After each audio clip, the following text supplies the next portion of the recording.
கொடுக்குறோம். அந்த மாதிரி ஸ்பெஷலாக மூட்டு வலி, அதுவும் பெண்களை பாடாய்படுத்தக்கூடிய மூட்டு வலிங்க. ஒரு 50 வயது ஆயிடுச்சா நல்லா பார்த்தீங்கன்னா நிறைய பேருக்கு calcium, vitamin D, vitamin B12 deficiency சொல்லி வச்ச மாதிரி நிறைய பேருக்கு இருந்துகிட்டே இருக்கு. நேச்சுரலாக அதை தக்க வைப்பதற்கான என்னென்ன வழிமுறைகள் இருக்கு? உங்க மூட்டு ஆரோக்கியமாக இருக்க, இடுப்பு வலி வராமல் இருக்க, கழுத்து வலி வராமல் இருக்க என்ன செய்யலாம்? இந்த காலை ஹெல்த்தியான இந்த பிரேக்ஃபாஸ்ட்டுக்கு என்னென்ன செய்யணும்? உங்களுக்கு சுகர் இருந்தாலும் இது எடுக்கலாம், இல்லை நான் வெயிட் லாஸ் பண்ணணும், மூட்டுக்கள் நல்ல வலிமையாகணும் அப்படின்னாலும் இதை நீங்கள் எடுத்துக்கலாங்க. ஸோ எல்லாருமே ஜென்ரலாக எடுக்கும்போது இது ரொம்ப light food, low calories, rich fibre, rich calcium இதில் இருக்குது. மூட்டு வலிகளுக்கு இது ஒரு சிறந்த உணவாக இருக்கும். ஏன்னா வெல்கம் டு நித்யாஸ் வாரம், where ancient Siddha tradition meets modern healing. Experience the difference. வரம் நேயர்களுக்கு வணக்கம். நான் டாக்டர் நித்யா, சித்தா ஃபிசிஷியன். சித்தர்கள் அருளால் சித்த மருத்துவத்தில் சொல்லியிருக்கக்கூடிய நிறைய விஷயங்களை நம்ம ஒவ்வொரு பதிவிலும் பார்த்துட்டு வரோம். இந்த பதிவில் என்னென்னா முக்கியமான டயட். ஏன்னா நம்மக்கிட்ட ட்ரீட்மெண்ட் வரவங்க, மேடம் நான் இந்த ஃபுட்டு சாப்பிடலாமா, இது சாப்பிடலாமா, நிறைய டவுட் கேட்பீங்க. ஒவ்வொருத்தருக்கும் தனித்தனியாக நம்ம டயட் நோட் பண்ணி கொடுக்குறோம். ஸோ அந்த மாதிரி ஸ்பெஷலாக மூட்டு வலி, அதுவும் பெண்களை பாடாய்படுத்தக்கூடிய மூட்டு வலிங்க. ஒரு 50 வயது ஆயிடுச்சா நல்லா பார்த்தீங்கன்னா நிறைய பேருக்கு calcium, vitamin D, vitamin B12 deficiency சொல்லி வச்ச மாதிரி நிறைய பேருக்கு இருந்துகிட்டே இருக்கு. மூட்டு நல்லா வீக்கம் இருக்குங்க. முட்டி பார்த்தீங்கன்னா நடக்கவே முடியாது. வரும்போதே பார்த்தீங்கன்னா அப்படியே நடக்க முடியாமல் எங்கேயாவது செவுத்தை பிடிச்சிக்கிட்டு, பக்கத்தில் யாரையாவது பிடிச்சிக்கிட்டு ஹோல்ட் பண்ணி அப்படியே ஒரு அடியும் எடுத்து வைக்கிறதுக்குள்ளே அவ்வளோ வேதனையாக இருக்கும். உட்காந்துட்டு மூட்டு பார்த்தோம்னா நல்லா வீக்கம் இருக்கும். ஆஸ்டியோஆர்த்ரைட்டிஸ் அப்படின்னு சொல்கிற விஷயம் இப்போல்லாம் பார்த்தீங்கன்னா இயர்லி ஸ்டேஜ்லேயே 40 இயர்ஸ்லேயே பார்த்தீங்கன்னா நிறைய பேருக்கு போன் டென்சிட்டி குறைவாக இருக்குது. பெண்களுக்கு கால்சியம் டிஃபிஷியன்சி இருக்குது. நடக்கும்போது கழுக்குன்னு சவுண்டு வருது. கரெக்டாக சொல்லுவாங்க, மாடிப்படியில் காலை வச்சு அப்படி ஏறும்போது கிளுக்குன்னு ஒரு சவுண்டுங்க அப்படின்வாங்க. அதாவது உள்ளே ஏதோ உருண்டுற மாதிரியே தெரியுதுங்க அப்படின்னு சொல்கிறீங்க. அந்த அளவுக்கு மூட்டில் ஏன் நமக்கு சவுண்டு வருது? ஸோ இது முக்கியமாக பார்த்தீங்கன்னா எலும்பு தேய்மானம் இருக்கும்போதோ, சைனோவியல் ஃப்ளூயிட் நமக்கு குறையும் போதோ, மூட்டுக்கள் 2 மூட்டுக்கு இடையில இருக்கக்கூடிய ஒரு திரவம், நிறைய பேருக்கு இது ட்ரை ஆகிடும். ட்ரைன் ஆகிடுச்சுன்னா அதுக்கு இன்ஜெக்ஷன் வேறு போடுறீங்க. ஒரு 6 மந்த்ஸ்க்கு அப்புறம் திரும்ப ஒரு இன்ஜெக்ஷன் போடலாமா? நேச்சுரலாக அதை தக்க வைப்பதற்கான என்னென்ன வழிமுறைகள் இருக்குது? உங்கள் மூட்டு ஆரோக்கியமாக இருக்க, இடுப்பு வலி வராமல் இருக்க, கழுத்து வலி வராமல் இருக்க என்ன செய்யலாம்? ஹெல்த்தியான ஃபுட்ஸ் எடுத்துக்கணுங்க. ஏன்னா இப்போ கால்சியம் ஃபுட்டு எடுக்கிறதே ரொம்ப ரேர் ஆகிடுச்சு. முக்கியமாக காலையில் பிரேக்ஃபாஸ்ட்டே நிறைய பேர் ஸ்கிப் பண்ணி விட்டுறீங்க. ஏன்னா லேடிஸ் பார்த்தோம்னா ஒரு 3-4 ஹவர்ஸ் கிச்சனில் நின்று குக் பண்ணுறோம், 12 o'clock ஆகிடுது. அது வரைக்கும் எதுவுமே சாப்பிடாம இருக்கிறீங்க. திரும்ப அதுக்கப்புறம் லஞ்ச் சாப்பிட்டு இந்த மாதிரி ஒரு லைஃப் ஸ்டைலில் இருக்கும்போது தான் மூட்டுக்கள் அதிகமான ஒரு தேய்மானத்திற்கு உள்ளாகுது. 50 இயர்ஸ்க்கு அப்புறம் 50 வயதுக்கு பிறகு நம்ம உடலில் கால்சியம் லெவல் ஆட்டோமேட்டிக்காக குறைய ஆரம்பிக்கும். பெண்களுக்கு ஆஃப்டர் மெனோபாஸ்க்கு அப்புறம் ஹார்மோன் இம்பேலன்ஸ்னால, ஈஸ்ட்ரோஜன் லெவல் குறையிறதுனால கால்சியம் அப்சார்ப்ஷன் உங்களுக்கு குறைந்து மூட்டுக்களில் அதிகமான ஒரு வலி ஏற்படும். ஸோ நிறைய பேர் இல்லைங்க நாங்கள் 2nd ஃப்ளோரில் இருக்கோம், 1st ஃப்ளோரில் இருக்கோம், மாடிப்படி ஏறி இறங்குறேன், இதனாலேயே மூட்டு தேய்மானம் வந்துருச்சு. ஸோ ரொம்ப நாளாக இத்தனை வருஷமாக ஓடி ஒர்க் பண்ணிட்டேன், இப்போ பார்த்தீங்கன்னா ஒரு 55 இயர்ஸ் 60 இயர்ஸ்க்குள்ளேயே இவ்வளோ மூட்டு வலி இருக்குது. மூட்டு தேய்மானம் ஆக வாத நீர் உடலில் சேர ஆரம்பிச்சிடும். ஸோ வாத நீர் சேர்ந்துச்சுன்னா அந்த தொடையிலிருந்து மூட்டு 2 மூட்டுமே நல்ல வீக்கம் வர ஆரம்பிக்கும். கொஞ்ச நாளில் காலில் குதிகால் வலி தாங்க முடியாமல் இருந்து அதற்கு மேலே ஆங்கிள் ஜாயிண்ட்லேயும் பார்த்தீங்கன்னா அந்த கரெக்டாக நீங்கள் கொலுசு போடக்கூடிய இடத்துல சிலருக்கெலாம் பார்த்தீங்கன்னா அந்த கொலுசே உள்ளே பதிஞ்சிருக்கிற மாதிரி ஆகிடும். டைட்டாக ஆகிற அளவுக்கு வீக்கம், வாத நீர் உடலில் சேரும். வாதம் குறையணும். வாத நீர் குறைந்து இந்த மூட்டு வலிக்கான ஒரு சிறந்த உணவு காலையில் நீங்கள் இது சாப்பிடுங்க.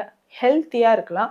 அதே மாதிரி நமக்கு கால்சியம் டிஃபிஷியன்சி இருக்குது பார்த்தீங்களா, அது குறைந்து மூட்டுக்கள் நல்ல வலிமையாக இருக்கணும் அப்படின்னு சொன்னால் தாராளமாக இதை நீங்கள் எடுத்துக்கலாம்.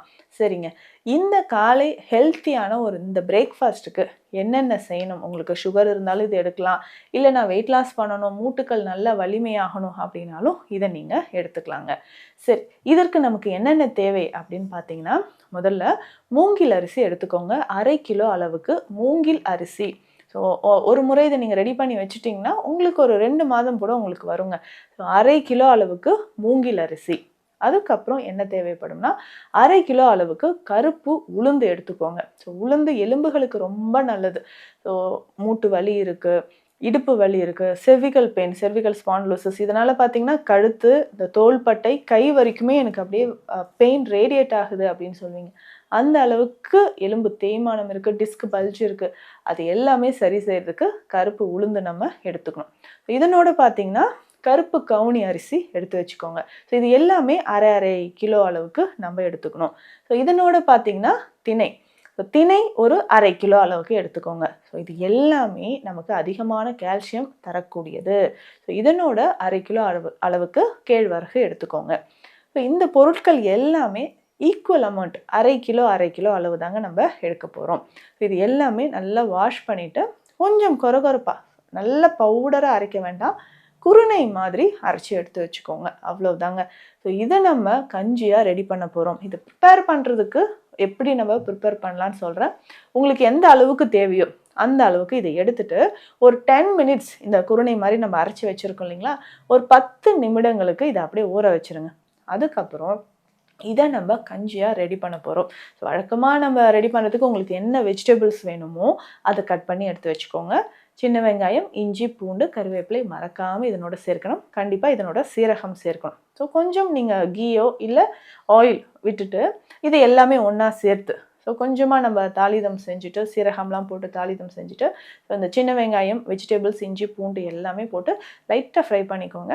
ஸோ அதுக்கப்புறம் இதற்கு 5 மடங்கு தண்ணி எடுக்கணும். ஸோ நீங்கள் எந்த அளவுக்கு இந்த பவுடர் எடுத்து வச்சுருக்கீங்களோ, இந்த குருணை எந்த அளவுக்கு வச்சுருக்கீங்களோ அதற்கு 5 மடங்கு தண்ணி சேர்த்து, அது நல்லா பாயில் ஆனவுடனே இந்த பவுடரும் அதனோட சேர்த்து மிக்ஸ் பண்ணிக்கோங்க. ஒரு கொஞ்சம் செமி சாலிடாக தேவையான அளவுக்கு லைட்டாக உப்பு, மிளகுத்தூள் வேணால் கொஞ்சம் சேர்த்துக்கலாம். ஸோ இதனோட நம்ம லைட்டாக சூடு இருக்கும்போது, நீங்கள் ஸ்டவ் ஆஃப் பண்ணுறதுக்கு முன்னாடி இதில் ஒரு விஷயம் சேர்த்துக்கோங்க. அது ரொம்ப ரொம்ப மூட்டு வலிகளை குணமாக்குவதற்கு ரொம்ப சிறந்தது அப்படின்னு சொல்லலாம். அஸ்வகந்தா பொடி, அமுக்ரா பொடி. ஸோ அமுக்ரா பொடி ஒரு 1/2 டீஸ்பூன் இதில் கலந்துக்கோங்க. டேஸ்டியாக இருக்கும். இல்லைங்க அது கசப்பாக இருக்குமா? கண்டிப்பாக இல்லைங்க. அதனால தான் நீங்கள் ஃபுட்டோடையே அதை சேர்த்து எடுத்துக்கோங்களேன்.